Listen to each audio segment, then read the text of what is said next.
Welcome back, beautiful and amazing human beings. This is Rudkowski of WeAreChange. In today's mobile edition of today's live show, we are on the road, currently in Boston, just coming back from PorkFest. Joined here, these guys may tune in a little bit later. We got Matt Lepachik, OG WeAreChange member, who's not even trying to look at the camera. Say hi, Matt. Jesus is Lord. Okay, that's Matt. We got Robbie, man, here. Yo, I love you all. How y'all doing? Pay attention to the road. Pay attention.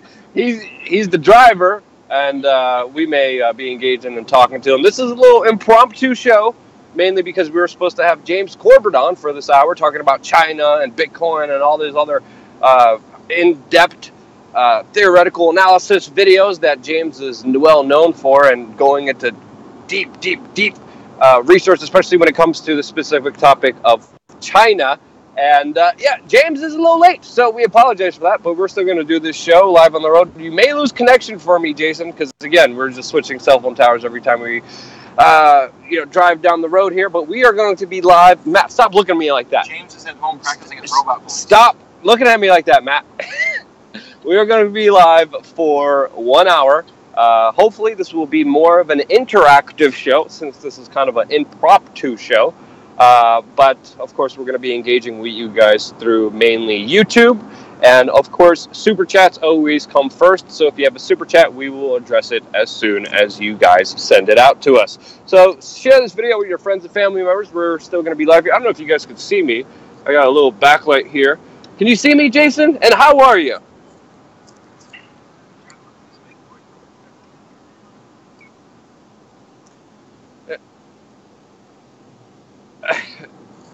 There you go. I got a little extra sun here at PorkFest. Yeah. Get blinded by a flashlight. I don't know if that's going to be a good thing. But yeah.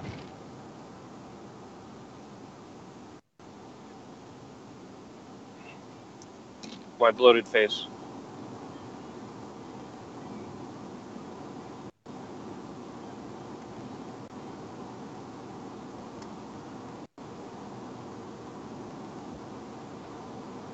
No, it definitely hasn't. I mean, I took some days off to come up here to PorkFest, and if you guys haven't heard of PorkFest before, a lot of news outlets previously described it as a kind of Burning Man for libertarians. So there's a lot of interesting people coming together, usually this time of year, in northern New Hampshire. A lot of aggregists, anarchists, libertarians, hippies, and it all comes from the Free State Project, which is a project that was started a few years ago, where people were signing up to move to New Hampshire in order to make it more of a free state and to get involved in their local government, take over the local government, and rule it through principles of nonviolence and non-aggression, and totally making it a free state. So the project is still continuing, even though it has lost some of its kind of enthusiasm within the last few years, and we've seen that with the numbers kind of dropping and fluctuating. Their original goal was to get 10,000 signatures and then get a bunch of people to move there. They're still in the process of that. They're still trying to get a lot of attention there. But overall, PorkFest was, a very, very interesting event. Talked to a lot of very creative, very awesome people. And it looks like that the whole concept of the Free State is turning more into the Bitcoin aspect, since Bitcoin was very heavily represented at PorkFest, and they were integrating cryptocurrencies into their entire festival. Dash, which as we know previously sponsored us, also sponsored PorkFest, so their logos were up everywhere. But it wasn't only their logos, they had specific kind of initiatives that they started there. They had their booth there, they had a bunch of speakers there, but they were giving out Dash, and the vendors were incentivized in taking the Dash. So they set up a mesh internet network, set up people with Dash wallets, loaded Dash wallets up with about a few Dash each, and then people were going around for the vendors, and the vendors were getting a discount just for using Dash. And a lot of people were, of course, into cryptocurrencies. Of course, there were still some gold and silver people. There was people giving out Zimbabwe dollars there. There was people giving out Venezuelan Boliviars. There's a lot of entrepreneurs there. Of course, a lot of T-shirts, a lot of people come in and cooking their special crazy meals that they have for everyone. But it was overall a really, really very interesting conference. We had the CEO of Overstock also there, who gave a really interesting presentation about the history of progressivism. I also got an interview with Lynn Albrecht there. She is the mother of Ross Ulbricht, who has been labeled Dread Pirate Roberts. And there's a very important Supreme Court case that happened in relation to his case that may help out his appeal. Because as we know, Ross Ulbricht, who has been fingered and alleged to be running the Silk Road, is facing a double life sentence plus years on top of that in prison during a very controversial ruling and sentencing that he went through in a very, very important court case that is set in many legal precedents within the future of the online space. And Matt, stop bothering me. Sorry, Matt Lepasic is... we're going to have to confront Matt Lepasic here in a little bit. He's trying to distract me. Well, Luke, you just brought up very unprofessional. The Albrecht situation. For those that don't know, I mean, he was running a website on the big, scary dark web. And there's actually a documentary about this called Dark Web. It is directed by a guy named Alex Winter, who actually is in the Bill and Ted movies. He's Ted. He's going to be in Bill and Ted's Excellent Adventure 3. But after he got done with acting, Luke, he got into kind of the freedom initiatives, especially in the web. And he really explains how the dark web is so misrepresented in the mainstream media. And that's why the Ulbricht case is so important, Luke. It's very important because, again, that legal case will affect so many people moving forward as, of course, the internet expands and more people use it. But it's set a very, very dangerous precedent. And the way that the trial was proceeded leaves, a lot of room to worry since there was so much corruption in the case. Sorry, I took off the light because there's an article that I wanted to bring up and talk to you guys about following after this story. But overall, really happy I went to PorkFest, kind of last-minute decision, met a lot of great people, talked to a lot of people, talked to people from a lot of different cryptocurrencies, including Zencash, and they were talking about possibly sponsoring us because, a lot of, business stuff also went down there, but they're really, cryptocurrencies are pretty much under attack, just like alternative media, since they're viewed as alternative currencies, and very, very fascinating conversations. And we probably will be doing a lot more work with cryptocurrencies in the future, Jason. Yeah, absolutely. And right now, we're actually blessed to be sponsored by VPN Shield, which is a great way to surf the internet more privately. Masking your VPN, it's kind of the gateway to this quote-unquote evil, big, bad, dark web that we're talking about, Luke. You can't get on Tor and these other networks without a VPN. Now, you can use a VPN for a lot of other great things, but if you use the promo code WeAreChange, you get 20% off. It's already one of the cheapest, fastest, and easy to use. You literally download it, you run the software, you click connect to where you want to connect, Luke, and boom, your IP address is secure. We've showed you in past videos how to do that, but I want to thank them for sponsoring us. That was a very smooth transition there. I didn't even know you were doing that. But it's Virtual Shield, and if you guys want to know more about protecting your privacy, and also if you're in Europe or you're in China and you're having problems accessing certain websites, a VPN is perfect to get around that. And if you want more information, just go to virtualshield.com/W7. And if you use the promo code WeAreChange, you get 20% off. But that was, Jason, that was smooth, man. I didn't know that was coming. I pick and choose my opportunities, my friend, and the bottom line is we've got a good product, a good sponsor, and we want to keep that good sponsor. So let them know that you heard it here at WeAreChange.org. And, again, it's one of those things where we do need more privacy because we're going to go over some of these stories, but the internet is being restricted everywhere, Luke, and in a lot of places you wouldn't expect, but we'll get there later. Yeah, definitely. And there was a recent Supreme Court ruling that actually is good news, and it was a very close ruling, which I'm doing a full in-depth video on that will be out on our YouTube channel tomorrow, with also the interview with Lynn Albrecht, which is very important and you shouldn't miss. We were actually one of the first people to ever have Lynn Albrecht on camera. The mainstream media 4 years ago was just absolutely smearing her and lying to her. And then my good friend Danny Sessions, who's also connected to the Dash Network before Dash even existed and was even around and was even sponsoring people, Danny connected me with Lynn and said, Lynn, this guy could actually be trusted. And we were the first news organization to actually talk to Lynn Albrecht and get her full story on the situation that unfolded. So, yeah, a lot of important stuff coming up on this YouTube channel. What are you doing? Sorry, getting more distracted here by good old Matt Lepajik. But moving forward, I think one of the stories that caught my eye this week was the SPLC story. And there's a story by the Washington Post. I know Breitbart picked it up.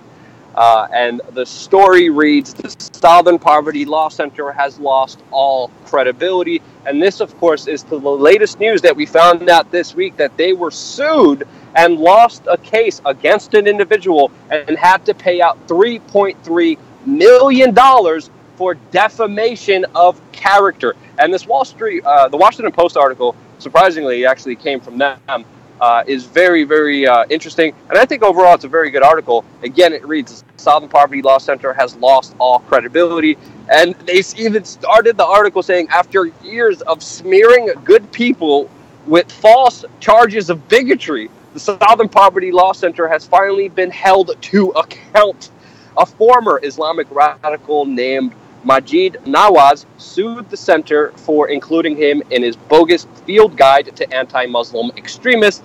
And this week, the SPLC agreed to pay him $3.3 million in a settlement and also issue a public apology at the same time. Now, as you know, the Southern Poverty Law Center has been doing a lot of work with the FBI. You probably know the Southern Poverty Law Center. You've been watching our channel because they personally decided to target us and me individually and label us a right-wing racist hate group, along with the KKK and other actual racist groups. They actually had a map of all the WeAreChange chapters all over the world, and they were like, this is an extremist, dangerous right-wing group. And of course, Chris Matthews of MSNBC decided to run with that.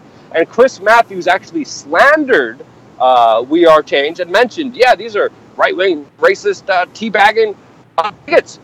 Organizations like WeAreChange. And I'm like, what? So on national television, we were slandered. On the SPLC reports, we were slandered. Of course, the FBI was working in collusion with them. And I was even named, the 15th most dangerous patriot, along with people like Ron Paul and Judge Andrew Napolitano a few years ago. So the slander that the SPLC has been getting away with has been utterly insane. Because, again, we're not a right-wing organization. We had Bill O'Reilly call us a jihad-loving liberals on his Fox News show when he was still on Fox. But the whole Chris Matthews things particularly bothered me. I don't know if you have that clip ready to play, but we have a confrontation with Chris Matthews. When I saw him at a presidential debate, I just walked up to him. I'm like, you slandered me. You lied about me and my news organizations on live national television. And he's like, no, I didn't. I'm like, yes, you did. And he kept trying to deny it until I had to pull up the video on my phone of his actual news broadcast, to bring it up to his face, and literally he just ducked around, ran away. And it was definitely a very, very telling interview that he couldn't even stand up for some of the words that he was saying. But again, he used the SPLC. He hasn't been a fan of ours for various reasons. Matt Lepajik actually confronted him. We confronted him a number of times on a lot of stupid asinine comments that he made before. But, Jason, do we have a little clip of that? We do have that clip. We're about to play it, Luke, and I long for those days of the quote-unquote teabaggers, because for those that haven't been around for that long, you've had skin in the game for almost 15 years publicly. Now, so people understand how important you were and why you were smeared by the SPLC, or the Southern Poverty Law Center, is because, number one, you were WeAreChange. Be the change you want to see in the world. So much so that by 2006, the Obama administration basically stole your change idea and ran it as a presidential campaign. Now, the Tea Party, which is really just people that were constitutionalists, they weren't right-wingers at all. They were libertarians at best, really constitutionalists, because I was no libertarian. But people behind Change and Ron Paul, they stole that, they obfuscated it. They tried to say that Ron Paul was a racist, okay? And all of that seemed to go away when we had 2 terms of Obama. It was supposed to be forgotten history. Yeah, and this is way before everyone was being called a racist. That's right. You have to understand the context here. Cool. Everyone is almost being called a racist now. Back then, a few years ago, that wasn't a situation at all. Very selectively was that word even used, and it was used by the SPLC very aggressively. They were one of the first kind of initiative kind of users of just using that word on anyone that they disagree with, anyone that was kind of even spread some ideas that were left of Mao Zedong. Absolutely. So let's go to that clip, and I just want to thank Andrew McMillan and Jason Lee for a couple of super chat donations with no questions. Thank you guys so much. And here it is right here. You'll get to see the clip and Rudkowski asking Mr. Matthews about it. Oh, of course the volume's going to be super low. Of course. Well, we can't try to ad-lib it. Well, again, here it is. The article itself we're showing right here as you go in. But it is, I believe, the age of extremism and hatred. It comes up. Here it comes. Here's Matthews talking about Patriot Games. Patriot Games. Remember, if you're a patriot, you're a bad guy. It's the year in hate and extremism. And they're believing that the federal government's conspiring to take your guns. Is that legislation not introduced yearly? And you're not a real gun advocate, by the way. No, I'm more of a freedom advocate. Let people do whatever they want, but I'm more of a person that just is like, I don't take a stand on this issue because we're seeing this side say this and this side say that, and you guys decide whatever is right for you. And that's been our major stance, is not even taking a stance on a lot of issues. It's just reporting on them honestly and giving both sides of the story. Now, this is a very interesting story with this lawsuit that happened, because right now people are lining up to sue the SPLC. And this is something that, of course, we're going to be looking into ourselves for being slandered by them for so many years now. I remember the SPLC personally reached out to me and gave me a phone call. And they're like, okay, we'll hear you out. And I'm like, yep, we're doing this charity event. We're doing that charity event. We have a big code of conduct that says no racism, no hatred, no bigotry, no sexism, nothing, filled with any type of hate is allowed or to be even represented with our loosely affiliated organization. What was really interesting is that when the SPLC released their report, they had more WeAreChange chapters listed. They were able to find more of them than we were able to even keep track of. Because if you remember, WeAreChange, when we first started out, this organization was just about an idea. It wasn't about having an official organization and doing things this way and this way. It was like, if you believe in being the change that you want to see in this world and you want to do things non-violently, without any hate, and to do some activism and to give out flyers and DVDs and to confront some politicians and hold them accountable for what they promised and then they lied to you about, like all politicians do. If you want to be a part of that, don't wait for orders from Central Command. Just go out there and do it. And people started doing it all over the world. And the SPLC listed, I believe, 260, or I think around that number. I don't know the exact number to be honest with you. But around 200 chapters of people who just started using the name WeAreChange in their activism. And we saw that activism demonstrated in Japan, in South Africa, in Australia, in Asia, in Europe, all over the entire world. People just decided to roll with it. And they just said, you know what, clear out. Everyone is just a racist, right-wing, dangerous hate group. Matt, what are you doing over there? I have...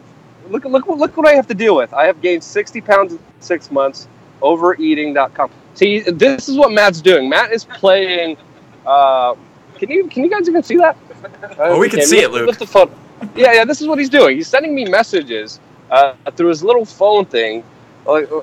No, leave me alone, man. I'm trying to do my show. I'll be honest, Luke. I haven't seen LePasic in years, but it doesn't look like 60. It looks a little more. I'm sorry. I'm not going to tell him, Matt. We'll get to it later. So he won't hear that. Luke, you know what? But what was interesting, but one thing I just wanted to finish on this particular topic is that the SPLC specifically called me up, and I made sure to record the conversation to have an kind of more accountability behind it. What they did is they started stringing along different sentences together. There was one speech that I gave in Pennsylvania where I said, there's a revolution coming and it will change everything.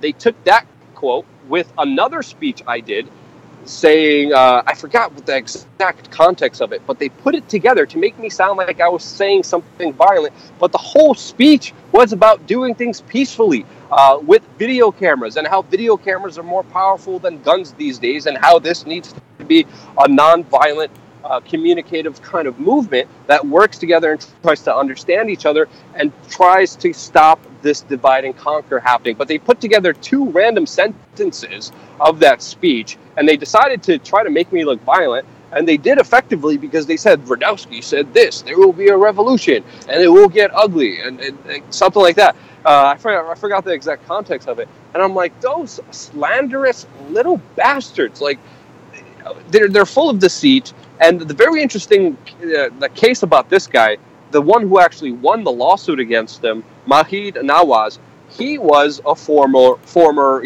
radical Islamist.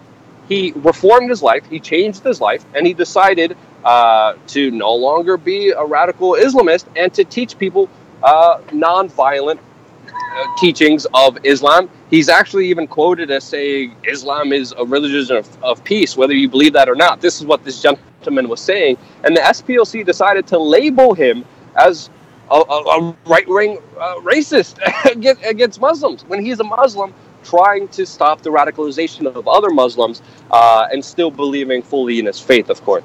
So this is a very interesting case. I'm going to work on doing an interview with this guy. I'm going to be going, I think, to London this Tuesday. He is in London. I'm connected with his friend. They're working on setting up an interview, but he would be someone that would be fascinating to talk to, not only because of the SPLC lawsuit that he successfully won, but most importantly, all the work that he's doing right now to stop the radicalization of Islam in the United Kingdom. So wish me luck on that one. I am wishing you luck, and for those that want to see the full confrontation with Luke and Chris Matthews, we actually made a conscious decision that we're going to start reposting a lot of these great confrontations over the years, because so much of this audience really doesn't even know that happened, Luke. So over on Facebook, I mean, we have some confrontations now. We confronted a whole bunch of people. I actually even have more confrontations that I didn't even have time to edit. I have about 15 other confrontations I have just from this last Bilderberg. I have another confrontation with Henry Kissinger that I haven't released in like 2 years now, just because I'm busy and running around and all over the place. But I'm going to try to look for that Kissinger confrontation video, which would mark our 5th confrontation with Henry Kissinger himself. We have a whole bunch of confrontations with Bilderbergers. I'm just going to put a compilation of them and release them later this week on this channel as well. But we're not that focused on confrontations as much as we were before, mainly because it is extremely difficult now with all of our confrontations that we did before to keep doing them, because security has not only upgraded in such extensive ways to prevent them from happening, but we're also on major blacklists from even entering events, or as soon as we do, security guards are all around us and they know what we're going to do. So we haven't been seeing many confrontations. They take a lot of time, a lot of investment. There's nothing stopping me from actually getting them, but the level of difficulty and the level of work that needs to be done now to go through all the hoops and circles that they make you go through, because I've been banned from certain venues. There's one venue that told me specifically not to come to this Henry Kissinger event. I still figured out a way to get in there and confront Henry Kissinger one-on-one, but you have to use aliases and fake names and decoys and distractions. It's a whole bunch of work that's very, very difficult to pull off, and it's a huge investment of time, and they're making it almost virtually impossible for us to do. But I like that idea of posting some of the older confrontations that we had with so many figures throughout the years that, you guys need to see them. Absolutely. And, before we move on to the next subject, because there's so much, we went over one story right now, so much going on in the globe. I want to thank Happy Zorro. He says, stay groovy and keep fighting. That's a $20 Snapchat. We really appreciate that. And Snapchat. Or Super Chat. Super Chat, sorry. I don't know what the kids are talking about these days. I don't have the Snapchat. And then we got another one by Josiah Magnuson, and he said he just got here. Did you guys talk about China testing the most powerful naval railgun in the world that can go 120 miles in 90 seconds? Now, we're going to get to China a little bit later. That was going to be the main focus of this broadcast with James Corbett. I'm going to send James Corbett another angry Skype. Well, no anger. I love the Corbett Report, but we did go over last week, actually, the naval war games that China was going in that had a lot to do with this brand new technology. Of course, it was, off of their coast. They had every right to do so. But China is becoming more and more of a superpower, something we're going to go over later in this broadcast. But I want to go over this because this is breaking global news, especially in light of what's going on in Turkey, in Yemen, in Saudi Arabia, and how they're really all interconnected. Just yesterday, there was a big hoopla about a major media blackout of a huge rally for Erdogan, who is the incumbent prime minister of Turkey, and it was blacked out by the media. Now today, just hours ago, Erdogan has declared himself the winner and now is the winner of this election. And the reason that we're keeping an eye on this is because most people, Luke, don't even really realize that we are heavily involved with Turkey militarily in this Yemen situation. The largest humanitarian crisis in the world right now. Could you just speak to that really quickly? Well, the relationships between the United States and Turkey is very troublesome since Turkey decided to buy S-300 missile defense systems from Russia, and now the United States is banning Turkey from buying some of their military equipment. And as we know, Turkey is a NATO state, but there's a direct conflict between the United States and Turkey, especially when it comes to what's been happening in Syria. And Turkey is like the middle ground. They are a part of NATO, but they're kind of playing back and forth between them and the Russians, mainly because, Matt, stop distracting me. Okay, sorry. NATO state playing both sides of the field.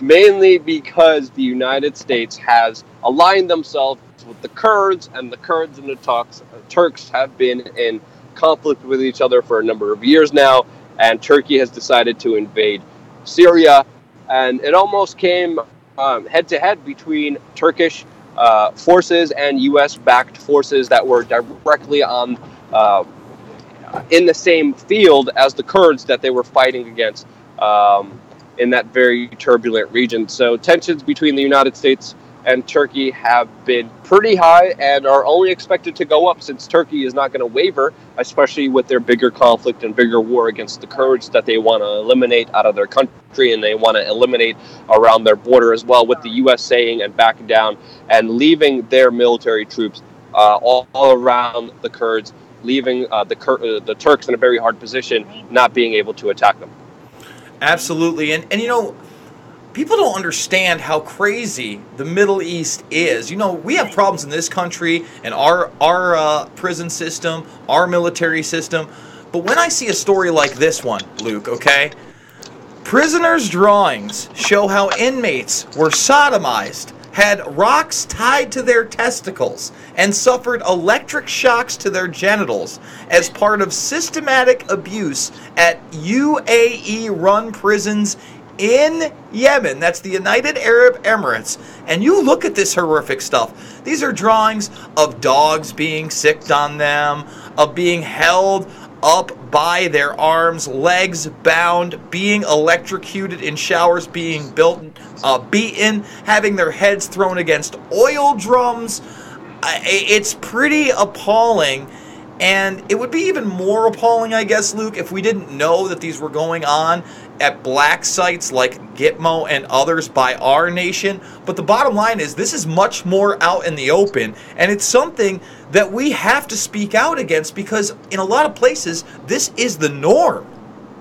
Yeah, and the only reason that they're doing it is with impunity is because no one's talking about these issues. They're not highlighting these issues. The mainstream media is specifically ignoring the atrocities that are happening in Yemen because it doesn't play with their bigger geopolitical playbook that they're going after with the U.S. military-industrial complex. The U.S. is directly involved in Yemen. There's even U.S. forces in Yemen right now. And the atrocities happening right there are the worst the world is seeing and facing right now. If the mainstream media really cared about children, if they really cared and had a heart about any issue, it would, of course, be Yemen. But they don't talk about it because, again, the United States and their alliance with Saudi Arabia is dependent on their butcherous war crimes that they commit in that very specific area. Absolutely, Luke. And again, we're going to keep our eye on that area because most people don't even know that there is a conflict there. But we're going to move on from the Middle East into Europe, my friend, into a story you broke. Okay, you were the first person out there in the alternative media to talk about Article 11 and Article 13, which essentially bans free speech on the internet. Luke, you did a great interview with Mance Raider, the professional memer, and the man who stole a Game of Thrones character as his handle. Now, what people don't understand about this... I like that handle. It's not a bad handle. I don't know if we broke the story. I saw the story being reported before, so I don't think we broke it, but maybe in the alternative media, absolutely. You were the first person to look at it as a negative. And I saw, the bigger alternative media outlets jump on it days later. But the bottom line is, this is now passed and only has one more round before it becomes the law of the land, and it will essentially make just about everything illegal, including this broadcast that cites articles to discuss the news. Yeah, and they're going to want permission for even sharing news snippets. So if you're in Europe and you want to share a news article, you won't be able to do that anymore. If you're a website and you want to have a little snippet of saying, the title here and the byline here, you won't be able to even do that. And of course, it's going to be used very selectively. It's going to be used against people who are against the big bureaucracy, against the big state, against the big corporate interests that are very well represented within the European Union. And it's sickening that this passed this stage, and we can only hope it won't pass any further. But again, what they're going to do already, a lot of news organizations have stopped operating within the European Union because of the government regulations that they have there. I remember being in Europe, and I went on, New York Daily News. No, sorry, we don't operate in Europe because of the tough laws and regulations in that country. So they're becoming very restrictive. The bureaucracy is huge, bloated, stinky, and smelly in Europe, and it's only going to get worse with this Article 11 passing and interfering with predominantly a lot of people who go against the government there and the interests that are usually represented. So definitely not a good thing, to say the least. But when I was in Europe and I couldn't see certain articles, all I had to do was get on my VPN, and then bam, I was able to see the articles in just 2 clicks. Which shows you the advantages of using VPNs, and there's a lot of different ones that you could use out there. Definitely recommend it, not just the ones that sponsor us, but even if you don't support our sponsor, get a VPN, get a different one. There's different price ranges and different features that you could get from that specific service, but it's going to be a must, especially if Article 11 passes. Absolutely, Luke, and what we don't want to see is what we already have in places like China. Now, we've gone over the social credit score, but I thought that this was a really interesting story. China's Twitter erases John Oliver after scathing Xi Jinping's skit, in other words, their prime minister. So he reports a little bit of the truth about China in a comedic manner. Banned. I don't agree with Oliver. Yeah. No, I don't agree with Oliver on so many things, but I actually saw that, and he always does very highly produced stuff because he has a week to do just one specific show. He actually did a very fair job on it, and even though some other stuff he did was just pure propaganda, this was almost right on the money, and I really, really did enjoy that piece, especially the Winnie the Pooh reference that they made in there, and it's not a surprise to me from seeing that report that he's now banned in China, and even being seen by the people from the report that he did. Yeah, and what really bothers me is so many people were quick to attack on social media just for me posting this story. John Oliver is fake news. John Oliver's the bad guy. How could you post anything? Well, the point is, if somebody who's basically an establishment mouthpiece that we don't agree with most of the time can be censored by another nation. What does that say about where we're going to be, Luke? Do you understand what I'm saying? We have to protect everybody, and I don't think he has the most abhorrent speech. I think that sometimes he is correct. However, you got to hold his feet to the fire when he's not. The bottom line is censoring speech is never the answer, and we need to push back on China because it's becoming more and more powerful militarily, economically, and globally in general.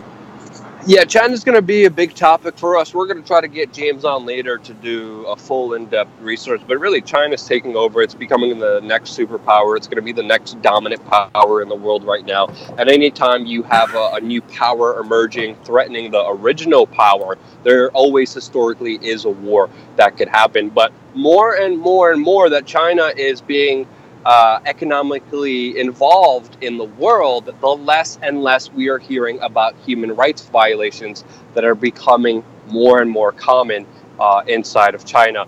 And of course, there's a lot of economic interests that prevent a lot of these issues from coming out. And it's absolutely scary what's happening in China right now, especially with the social credit score that they use against their citizens there. That is absolutely terrifying. Absolutely, Luke. And you know, when we talk about free speech and the protection of the fourth estate, the media, I think that this is yet another important story. You know, again, in China, they just get rid of Oliver, but as we know, there are problems in Europe, and this is just a crazy story to me. The Daily Mail is being sued over a story they ran about the Pussycat Dolls. You know, that awesome girl band that just did so much great artistic music in our generation, Luke. Stole my video and used my... Wait, was that the... No, that's not... No, you're thinking about... I know what you're thinking about. The Russians. Yeah. What are they called again? They're the ones that wear the masks, and everybody says that they're... Yeah, I know who you're talking about. They're the Pussy something others. Yes. P-Riot. Yeah. Pussy Riot. Yes, that's right. So the Pussycat Dolls, one of their former members goes to a journalist. Her name is Kaya Jones. She makes the claim, Luke, that the band is actually a prostitution ring where the girls are being sold to music executives for sexual favors.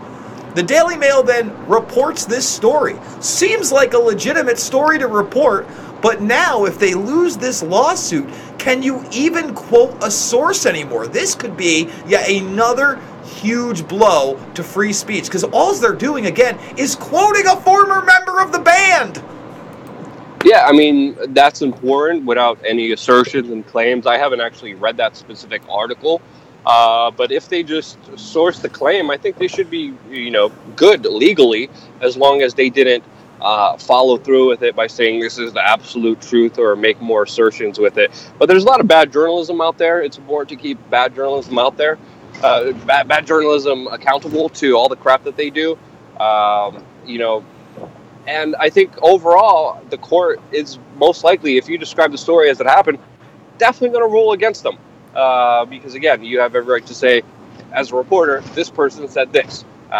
So we'll see how that goes, but we're going to follow that story closely and follow through on that as well. Absolutely, and that's a real important one to me, because again, if you can no longer be protected by actually naming your source, well, what about unknown sources? We know there are plenty of fake news outlets, Luke, that love to go with unknown sources and really not have a source to begin with. Where are all the lawsuits there? Where are those lawsuits? Okay, I guess you're seeing them sometimes in the alternative media, but the mainstream gets away with it so much. And the bottom line is, hey, you should be able to protect your sources, but I think it's a far stretch for you to be sued after you named those sources. All right, I want to move on to economic news. We got some economic news that's kind of big and kind of not being reported in this country at all, Luke. The de-dollarization escalates. Russia sells off record amounts of U.S. Treasury bonds. So while the China trade war looms in the background and all the propaganda at home of Russiagate and meddling in elections continues in this country, they're refusing to talk about the economic repercussions of Russia selling $47 billion plus out of $96 billion in treasury bonds they had. I'm not seeing it on CNBC. I'm not seeing it on MSNBC, CNN, and Fox News. Why not? Well, of course, the news about the petrodollar is very sparse to even hear from the mainstream because it's a concept that they don't want people knowing about. They don't want people knowing that the price of their dollar is widely dependent on the use of the dollar all around the world, especially specifically around the trade of oil. And it's an issue that's becoming more and more apparent that it's not if, but when the U.S. petrodollar will be the not dominant currency in the world. We're seeing a lot of strong economic moves in response to, of course, U.S. foreign policy moves that are angering a lot of the world out there. And that's why we're seeing a lot of countries like China, Pakistan, India, Brazil, Russia, the kind of BRICS nation kind of come together and realign their trading, realign their partnerships, and with the way that the U.S. is going, I mean, the North Korea stuff was a good thing to see, but what is still developing in Syria and how the U.S. is involved in Syria is pushing a lot of people away. The Russians want to do business with the United States. They have very strong sanctions against them by the United States, and this is why we're seeing them economically retaliate. And the best way to do that is to hit the petrodollar. So expect a lot more of that to happen. And when that does happen, expect the purchasing power of your dollar to go down significantly. And it already has gone down so much, which is why you go to the supermarket and it's like, imagine what $20 bought you just a few years ago. Now you go back in there, it's like, what the hell's going on here? Dude, I can't get 3 days of groceries for me and the kids for under $40. I mean, that's just a fact. And that's not 3 meals a day. You know what I'm saying? I usually feed them twice a day. I eat once a day, maybe twice a day. Not that I'm starving by any means, but I'm just pointing out that, you used to be able to feed your family for a week on $150, 3 meals a day, 7 days a week. That's imagination land. You got a family of 3 or 4. Oh, man, it's at least $300. Yeah, and with the purchasing power of the U.S. dollar going down every single year, we are being economically looted and robbed, especially by the banksters, especially by the social engineers, because if you look around, it's more and more difficult for people to make ends meet. And it's done like that for design because it specifically helps out the big banks. And, we're just getting screwed over pretty much. Yeah, and, so a lot of people, especially in the libertarian community, the anarchist community, and the now crypto community have moved in to cryptocurrencies. And the big story over the last few weeks is that Bitcoin has taken quite a hit. And there's a new Forbes piece out there where they're saying Bitcoin is struggling because Bitcoin has lost its way. Now, this is a really short piece, but it's very evident to me that it's really trying to promote the idea of getting out of cryptocurrencies and marginalizing their power, and that's a problem. Well, the whole talk that I'm hearing in the kind of Bitcoin cryptocurrency community is that there's a coordinated attack by a lot of the insider, a lot of the big bankers to purposefully make Bitcoin go down in order to give the people who want controlling interest of it the opportunity to buy as much of it as they can. And we've been seeing a lot of fake news around cryptocurrency, a lot of fear mongering about cryptocurrencies, a lot of false news, a lot of just really bad reporting around just the general topic of it. And this is a point I made to the Dash community. I was doing a live stream with some of the kind of bigger figures behind the Dash cryptocurrency, and I said, you guys, we need each other more than ever. You need real alternative media. You need the Max Kaisers, the Jeff Berwicks, the people on YouTube who are talking about cryptocurrencies in an honest way more than ever, because just like yourselves, we are being attacked equally, and they are going after all of us. And if one of us falls, the likelihood of the other one falling is even higher. And, we need more fair reporting on that. Obviously, the crypto space is a very, very turbulent space. It has always been a turbulent space. But I think this year, more than ever, we have seen a lot of coordinated attacks not only hacks on big institutions, but we've seen a lot of coordinated attacks that have kept the price where it is right now. I'm hearing from other people that the price may even go lower to about $5,000 per Bitcoin, and then from there it's going to go up. But again, this whole thing is extremely unpredictable, and there are a lot of people with a lot of interest who are putting their hands and their paws right on Bitcoin, just as we're speaking right now. It was supposed to be kind of a decentralized cryptocurrencies, but with the miners and the people who create them predominantly through big computing power, they are centralized in some way. And of course, there's other cryptocurrencies out there that are run differently, but Bitcoin is the main one that everyone keeps focusing on. And if Bitcoin does bad, you could expect all the other cryptocurrencies to do bad as well, because they don't have that same kind of brand name recognition. So definitely a wild space, and definitely a space where the good people in the cryptocurrency community need to get in touch with alternative media to more cohesively work together as alternatives, not only to media, but also to finance moving forward in this life. Absolutely, Luke. And, although it is extremely volatile, a lot of people should understand that through even our small Dash sponsorship that only lasted a month, we were able to get some of the gear that was able to broadcast this more smoothly to you guys. You see, they'll never tell you that Newegg.com and Overstock.com take Bitcoin. There's plenty of retailers out there that do take cryptocurrencies, and the power of those cryptocurrencies are currently helping to bring you this broadcast. So I think people really need to realize that that's just one small thing that it's used to empower people. You could even buy airplane tickets with cryptocurrencies. You could buy anything, especially through third parties with cryptocurrencies. So there's a lot of opportunities, and it definitely helped us out. I mean, you wouldn't believe the technical difficulties we were having on this show before that Dash sponsorship. I was just like pulling the little hair that I have left in my head out. We're way smoother. And now we're doing a lot better, even though we're streaming live from a car coming back from PorkFest. The stream and everything else has been a lot better, and of course we have more goals. We want to do so many more things, and I think working more cohesively with the crypto space is going to be where we go. I'm interested in what people think. Where do you think we should go? Should we go through private sponsorship? Should we go through just donations? Should we just go through proposals with the cryptocurrency space?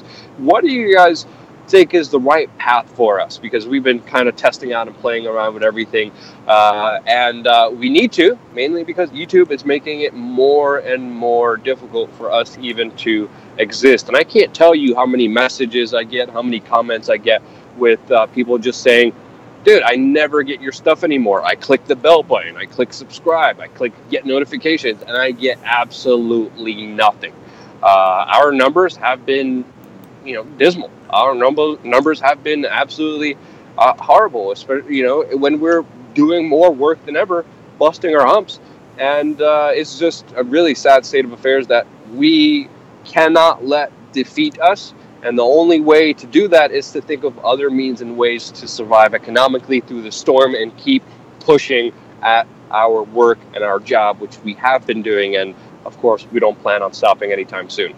That's right, Luke. And before we go from digital currency to digital security in the police state, I just want to remind everybody that there is no foreseeing the future other than cryptos aren't going anywhere for some time. That doesn't mean that Bitcoin ends up on top, or Bitcoin Cash does, or Dash does, or Ethereum, or Litecoin. We're really in the very first throes of a movement that could last, Luke, another 10, 20, 30 years, or even be the future of our children's economy.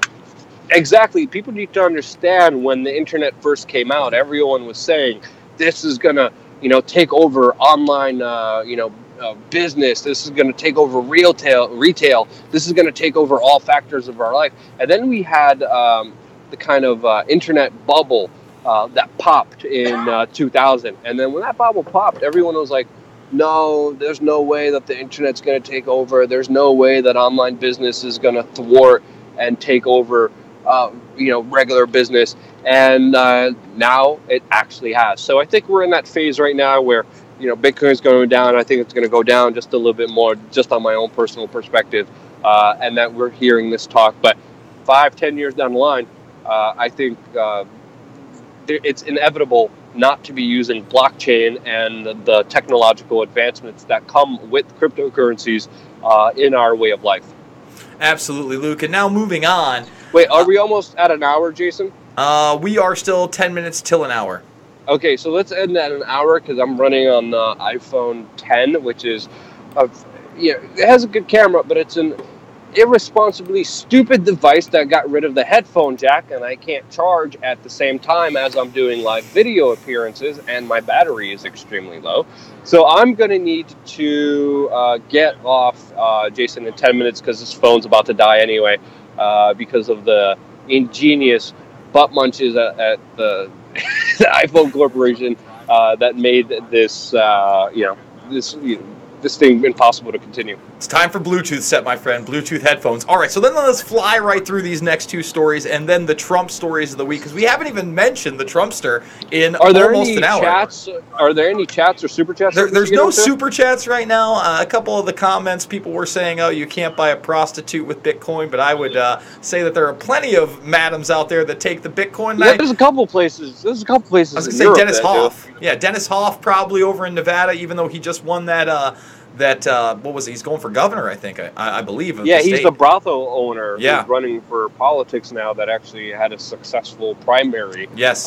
In Nevada recently. Yes, absolutely. So we have this story where face scans are now going to be required at the Orlando airport for international travelers. The reason that this is important is this is not going to be just for international travelers. They're rolling it out. They're going to be using that facial recognition technology for everybody, just like China does on the streets with its own citizens. So as they build the police state here at home, they also seem to be pushing for your guns, and that's why I thought it was interesting to see Parkland spokesperson David Hogg out there in New York City spotted with armed guards. Oh, but David, I thought you didn't like guns. And here he is, we're showing the picture now, in New York City with his trendy little earpiece and his trendy little jacket and his trendy little pants and his armed guards with trendy little guns. But he shouldn't need those guns, should he, Luke? We live in a happy, fun, safe zone. Only bad people. Yeah, we definitely don't. There's definitely a lot of hypocrisy on that. It's a very similar story to where Michael Moore was caught. His security guard was caught with traveling with guns and was arrested for them. I actually talked to Michael Moore about that, and there was more to the story than we were actually told. But obviously, a lot of anti-gun advocates have a lot of private security with a lot of guns, because that's the reality of this world. We always want to make sure that good people could protect themselves, and if you ban guns, usually the guns end up in bad people's hands, and the good people can defend themselves, just like I saw in Venezuela. There are exceptions to the rule. Certain people point to the case studies of Australia and in London and in other countries, but I think there's a lot to do with culture. The debate here is definitely skewed. There's a lot of emotional things, but I think people should be free and should have the right to defend themselves independently, and that's an issue that I do believe in. Let's move through the stories and then say bye. We're going to bump right through them right now. Robbie or Matt want to say something. Hold on, we got another super chat, another good one. Just a $20 super chat from Jesse Schmidt. Thank you so much, Jesse. So let me fire through. Trump signed, his executive order to end the separations. This was on the heels of Peter Fonda making a comment about ripping Barron Trump from Melania's arms, throwing him in a cage with pedophiles, which landed a Secret Service call. Time then had to apologize for the cover story that they were supposed to put out next week. They already put the cover out, but it's supposed to run on the June 3rd. I don't know if it's still going, or I'm sorry, July 3rd issue. I'm not sure it's going to. But the kid they had looking at Trump was never separated from her mother. She was actually kidnapped by her mother from her father and brought up to the border, where he confirmed they were never separated. And that's the news they want to tell you. They won't tell you that earlier in the week, we had a protester get right in the distance of Trump's eyesight and hold up a picture of him and Jeffrey Epstein. The media doesn't want to touch that one, Luke. If you want to see that full video that was censored the next day, you can go to the WeAreChange Facebook page. But what do you think about all those stories with Trump? You brought up a lot of different stories there, a lot of hypocrisy, a lot of divide and conquer, a lot of hooey and bullcrap. We're at a rest stop finally. I'm gonna get out there. Yeah, they're stuck in a car here. Hold on, give me a minute here. It's like the Blair Witch Project right now. Okay. All right, I got you guys. Can you hear me still? Yeah, oh no, you're gravy. Jason? Yeah, I hear you. Speaker's off. Hold on. Can you hear me? Yeah, we hear you just fine, Luke. Keep going, my friend. Yeah, all right. On the road here, job never stops. Robbie, how are you, brother? This is my friend Robbie. How's everyone He's doing one out of the there? drivers. Just making sure Luke gets there safe. I want to say hi to everyone. How's everyone doing? Spread love, positivity, create your own reality. Don't worry. Think about all the positives and everything.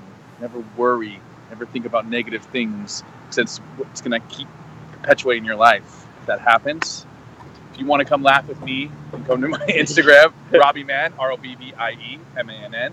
And, I just like to give people awkward looks and feel awkward and act kind of crazy, and then just do a little dance for you guys, though. Okay, that's Robbie, my hippie Burning Man friend, if you couldn't tell. Could you guys, and here is my Christian friend. Matt, do you want to say anything? This is Matt Lepasiuk, everyone. Hey, everybody. Yeah, I don't really care about politics anymore. I used to, but do you know what's going to happen when you die?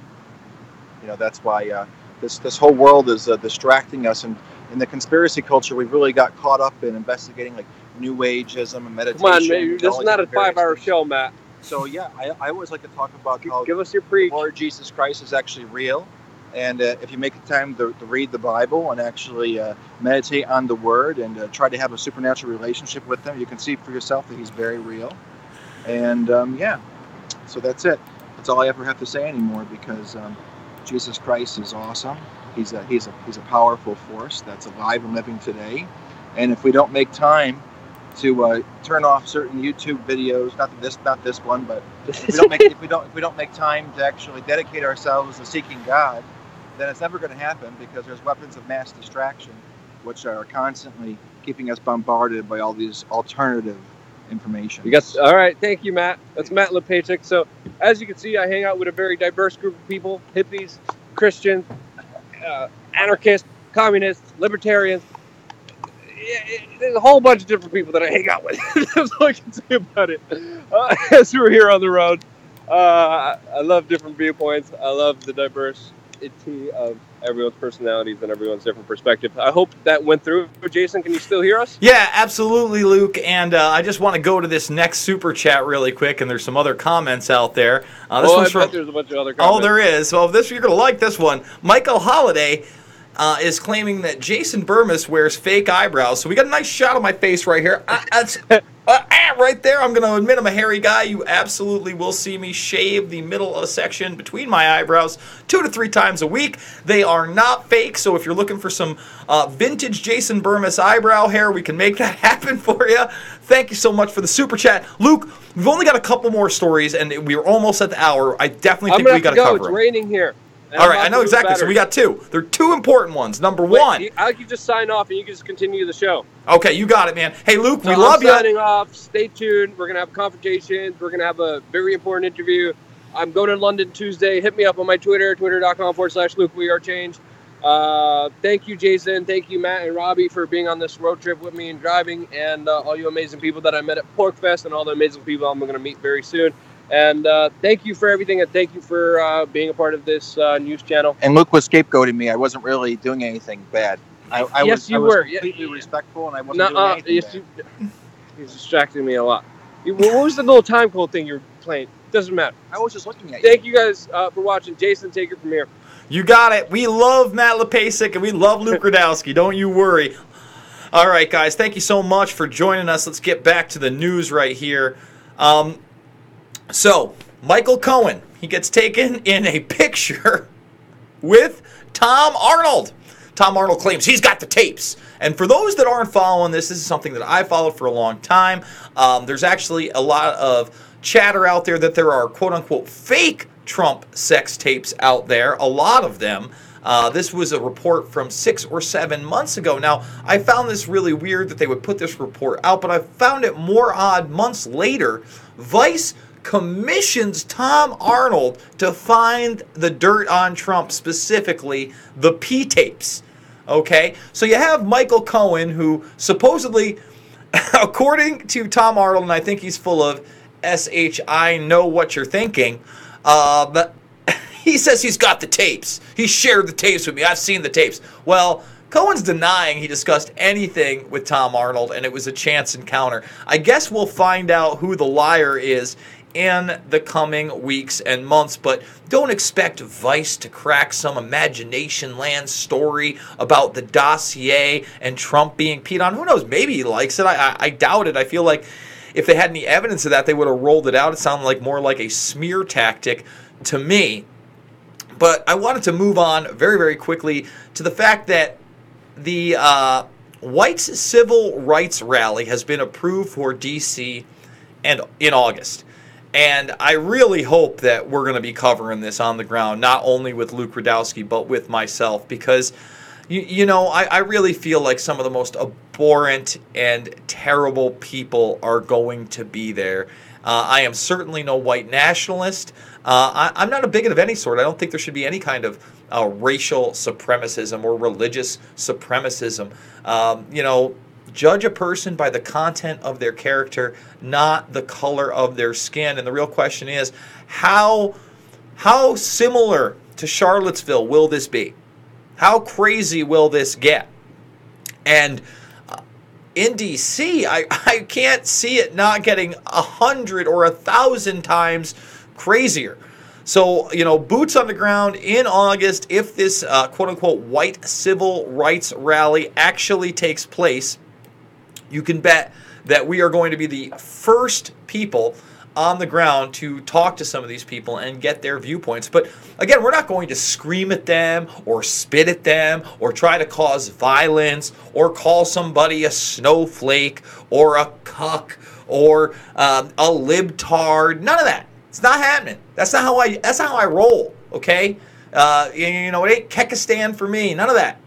I'm going to try to relate with people. I'm going to really hear their viewpoints. And then when I don't agree, I'm going to try to make a coherent, intelligent counter-argument.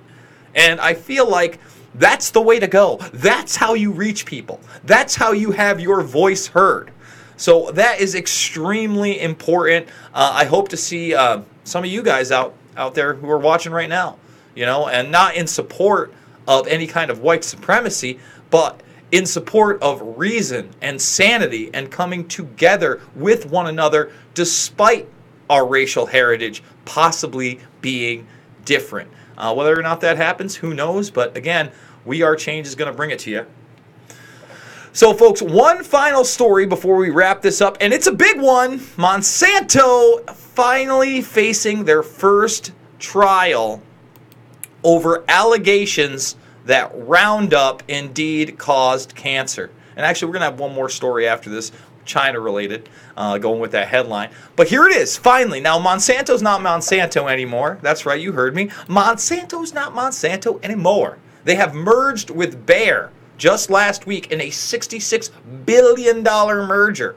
And they're going to take Bayer's name because apparently, in the public's eyes, because so many people have taken Bayer aspirin, they have a better reputation than Monsanto. But the fact of the matter is that Bayer was caught in the late 80s and early 90s with a medication called Factor 8 that had live HIV virus in it. They gave it to hemophiliacs. Remember Arthur Ashe, the famous tennis player? He was a hemophiliac. He somehow contracted the HIV virus. Ryan White was the kid that they rolled out to my generation to try to not frighten us about the HIV and AIDS epidemic. And he went to school until he died. He was a hemophiliac. Chances are they contracted that not through a blood transfusion, as was claimed, but more than likely through Factor 8. Now, they lost lawsuits. They were caught. You'd think they would have destroyed the medication. Nope, they decided, hey, we'll just take this tainted supply and ship it out to Japan and Europe. You can't make that stuff up. And I've gone to the clip before, but there's an old MSNBC clip on Morning Joe, Joe Scarborough, before he had his current wife as his sidekick, if you will, his co-anchor. And go watch it for yourself. Don't take Jason Bermas' word for it. It's on Wikipedia, for God's sake. I mean, there's no denying Bayer and Factor 8. And now Bayer and Monsanto together again for the very first time as one super group, if you will. I hope they lose it all to this guy. And the, countless others that have contracted cancer from Roundup, it seems. I mean, they're going to try to prove it in the court of law. We'll see where it goes. All right, on to the actual final story, unless you want a super chat in there, guys. You get a super chat in there, I'm going to answer it. But this is the big deal. China, as Luke told you, is the new superpower, and that's why they are unleashing their banks right now in light of this, trade war situation. What does that mean?